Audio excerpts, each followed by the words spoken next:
Howdy everybody. Today I want to switch gears a little bit and talk to you about the greatest challenge that I have faced in running this farm. It has been a source of tremendous joy to me and simultaneous failure. So let's get into it. A few years ago, about 10 years ago now, Lena and I were living in a different place. We had a small apartment close to the city, Matagalpa, here in Nicaragua. And Luna, our oldest dog, she's about 13 years old now. She was a stray and she adopted us. We didn't really adopt her. She came and adopted us. It was a very beautiful thing. And I guess about 6 months later, Luna became pregnant. And she wound up giving birth to 2 beautiful female dogs. One of them is right here, Oyama. Oyama is the second oldest dog that we have, and she's a very sweet girl. That created somewhat of a problem for us because we were just in this small apartment. We couldn't keep 3 dogs in a small apartment. The 2 of us could barely fit in. We could barely fit in there. So our landlady had a small area that was fenced in. She offered to let us keep the dogs there until we could find a place and move. And so we did that, and that worked pretty well. We bought this farm, we moved here, and I had this tremendous dream. Both Lena and I had this dream that the dogs would once and for all, because they've been kind of caged in, and once and for all they'd be able to run around and really enjoy themselves. And so that was the vision that I had, was that the dogs would be free. Born free! Right now, over here, you can't see it because of the forest, but there's a community with a significant number of people over there. That wasn't there when we first bought the place. The highway out here had just been built, and when we first looked at the place, it was extremely quiet here. And there was hardly any traffic on the highway at all. Now it's a real highway, and there's a lot of traffic on it. And so that posed a big problem. But we had the dogs, Luna, Oyama, and Sugar, the 3 girls, and they could run free. The first problem that presented was that things started showing up overnight. We'd wake up in the morning, we'd go out, and Oyama would have accumulated some things. Not anything that made much sense. There'd be dolls and all kinds of other things, and she'd hoard them. She'd put them in a special place. There was a lot of garbage on the farm when we first moved in here. We thought she was just going around on the farm and getting various garbage that was already there. Turns out she wasn't. She was going up to other people's farms and being a thief and taking things that they had. We didn't realize that right away until one day a shoe appeared. And it was a pretty nice shoe. It had kind of a nice polish and what have you. And I said, wow, I wonder where this came from. And the following day, the pair of that shoe came up. So now we had a pair of shoes. We couldn't deny it anymore that she was going off the farm and getting other people's things. So we said, we have to do something about this. So shortly after that, Oyama became pregnant, and she eventually gave birth to 5 puppies. 2 females, 3 males. And I've introduced you to those in a different video, so I'm not going to go through it again, but she gave birth to 5 puppies. And we decided we were going to keep everybody. So now we had 5 puppies, grandchildren of Luna, and the mother, Oyama, and Sugar. Okay, so that's 8 dogs. And so what we did was right over here, in this area here that Lena's showing right now has a lot of trees growing because we've let it grow up, but we cleared all this out and we built a small fence around this area. You could still see remnants of it.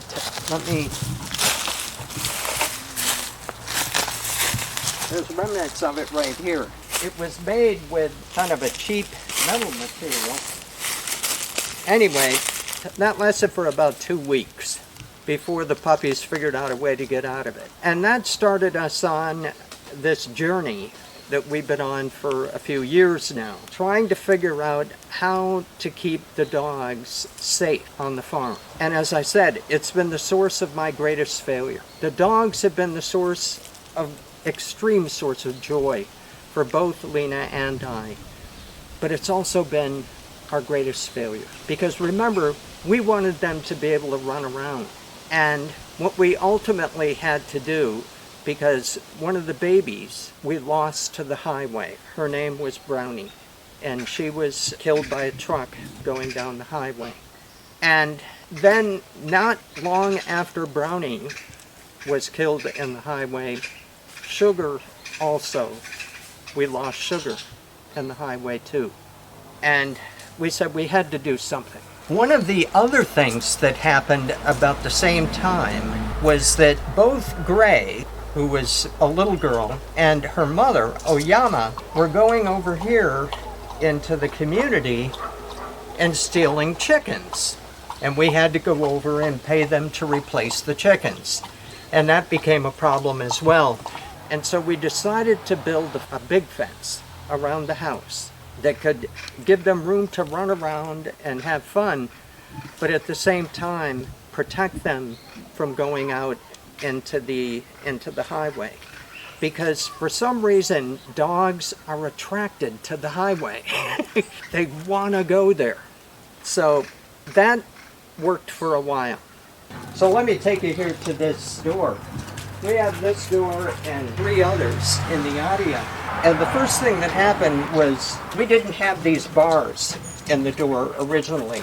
We just had Cyclone Fence in the door.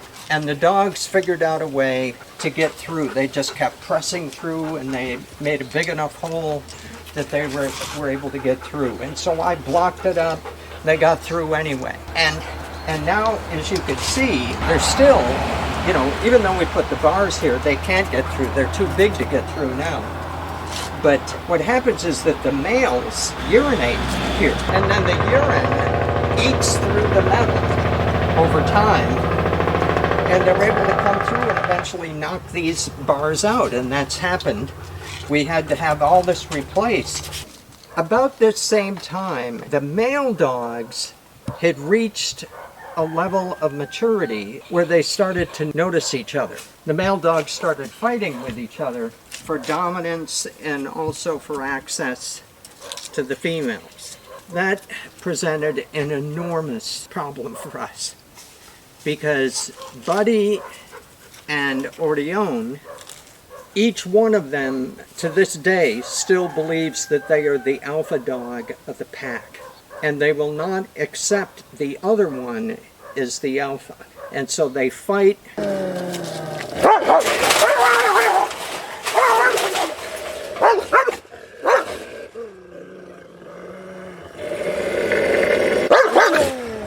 And we finally had to separate them. They fought so much.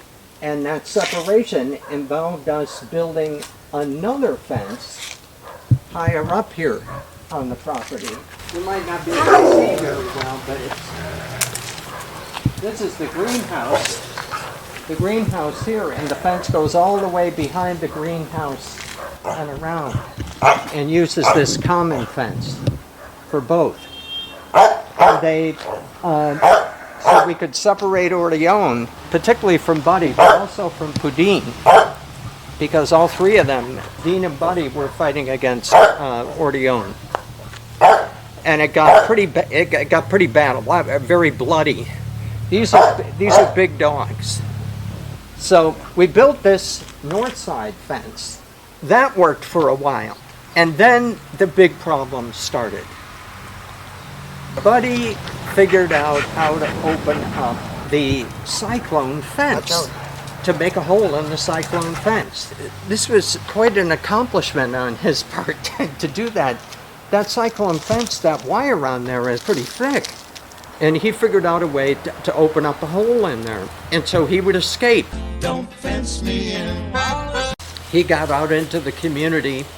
And when Buddy escapes, typically Pudine will follow him. Sometimes Oyama will follow, sometimes even Gray will follow. So it's not just Buddy escaping, other dogs follow behind him. So what I did, as you could see here, all of these metal roof pieces, these are really for roof. And when we changed the roof on this building here, we had all of these old roof panels, and fortunately I was able to put them to use. Each panel that you see here represents a place where Buddy has been able to escape through the fence. If you come here to the south side, you'll see a lot more of them. So Buddy has escaped a whole bunch of times. And each time he escapes, I have to stop whatever I'm doing to go find a piece of metal that I can put over the hole and try to block it so he won't be able to get out that one. But there's still a lot of fence left that he could escape through. So now, as far as Buddy is concerned, and also Pudine, because Pudine follows Buddy, they're both basically homebound. They're inside the house most of the day because we can't trust Buddy not to escape. We're worried that he's going to get hit out here in the highway, or that one of our neighbors, out of fear, is going to wind up killing it. And that's not that far-fetched. So let me take you over here real quick.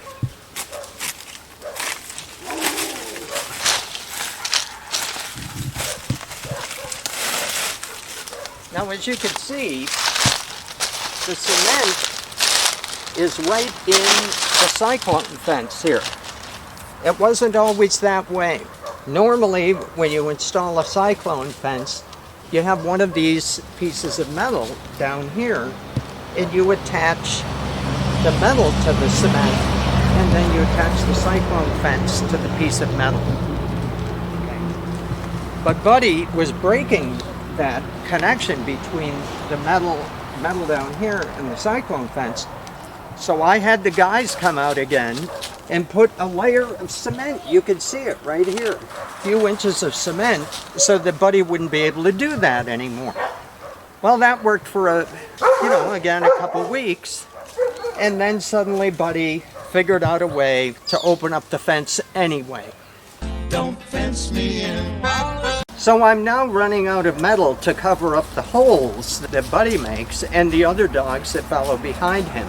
And I'm kind of at my wit's end because I don't know what else to do to try to contain him and the other dogs from following him. The thing that causes me so much anguish is that I wanted them to be able to have a great life and be able to run around free, and actually we have now regressed to a situation, at least for Buddy and Pudine, is worse than it was when we were living in that little apartment. If anybody has any suggestions, please leave them down in the comments about what I might be able to do about this. We love Buddy very much. Buddy is the dog that we have that has the greatest amount of empathy. When he sees another animal or another person suffering, he's there to give them comfort. When someone's sick, when I get sick, if Lena gets sick, he's there to comfort us. So Buddy has a huge heart, but he also has this other side to him of escaping, and then some aggressive tendencies as well. So if anybody has any suggestions, like I said, please leave them down in the comments. Tell your stories if you have had similar challenges that you've faced. So I'll leave it at that. It's been kind of a long video, and I'll see you in the next video.